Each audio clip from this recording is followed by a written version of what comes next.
What if a nightmare could solve a real murder mystery? A year later, her mother dreams of a body buried beneath the Red Barn. This is a tale of secrets, betrayal, and justice from beyond the grave. Before we continue, let me introduce myself. I'm Riyadi. Don't forget to subscribe because every week I'll be uploading 1, 2, or even 3 terrifying and bizarre true stories. Turn on notifications so you don't miss out, and share this video to help more people stay alert in any situation. Get cozy, grab a warm seat, and don't forget your coffee and favorite snacks. If you're ready, let's dive into this chilling true story for today's episode.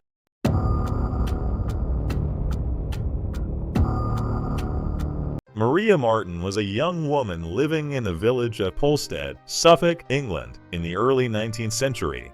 She was known for her beauty and charm, though she had a somewhat controversial reputation due to having a child out of wedlock.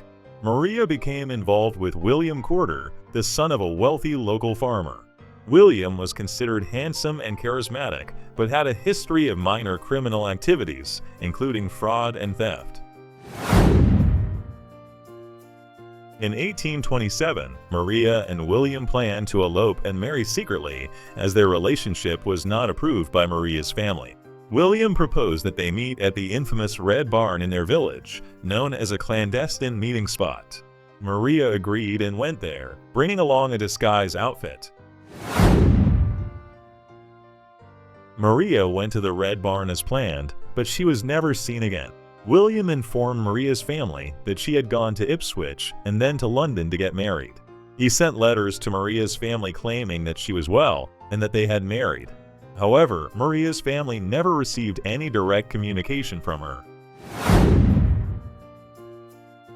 Nearly a year later, Maria's stepmother claimed to have recurring dreams in which Maria appeared and indicated that her body was buried in the Red Barn. Eventually, Maria's father decided to dig up the floor of the barn and discovered Maria's decomposed remains. William Corder was arrested in London, where he was living with his new wife. He was put on trial for the murder of Maria Martin.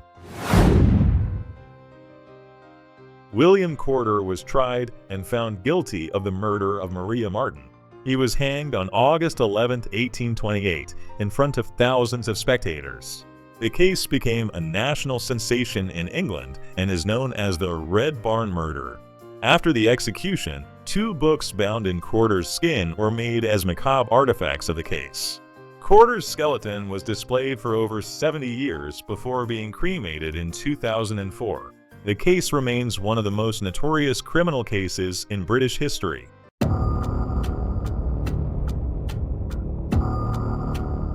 Philippe Schneider, a 69-year-old man, was a former butcher and pizza chef residing in the small village of Brasque, France. Known as a quiet and reserved individual, Schneider possessed extensive knowledge of meat cutting, skills he had acquired from his past work experience. He lived with his partner, Natalie Kabubasi, a 45-year-old woman known for her loyalty and support. Their life appeared peaceful on the surface, but beneath it lay a dark secret waiting to be uncovered. One day in 2023, Schneider learned that a man named Georges Michler, aged 60, kept a significant amount of cash and cannabis in his home. Enticed by the potential gain, Schneider planned a burglary to steal the wealth. However, what initially seemed like a straightforward plan turned into an unimaginable nightmare. Schneider entered Michler's home with the intent to rob, but the situation quickly escalated. He tied up, gagged, and beat Michler, who ultimately died from suffocation. After Michler's death, Schneider kept the body for 3 days, adhering to a spiritual belief he held. He then dismembered the body, burned the internal organs, and cooked the remaining body parts with vegetables to mask the odor of decomposition. The remains were later incinerated, and the ashes scattered. Michler's disappearance raised concerns in the local community, prompting a police investigation. Evidence pointed to Schneider, who was subsequently arrested. During the investigation, it was revealed that Schneider had confessed to his actions and provided detailed accounts of his gruesome deeds. His partner, Kabubasi, and a gravedigger named Lupe Benrakia were also arrested on suspicion of involvement, though both denied the allegations. Schneider was tried at the Rodez Assize Court, facing charges of kidnapping resulting in death and desecration of a corpse. He pleaded guilty and expressed remorse for his actions. The case shocked the local community and had a profound impact on Michler's family. The trial was scheduled to continue through May 22nd, with Kabubasi and Benrakia also facing charges of complicity.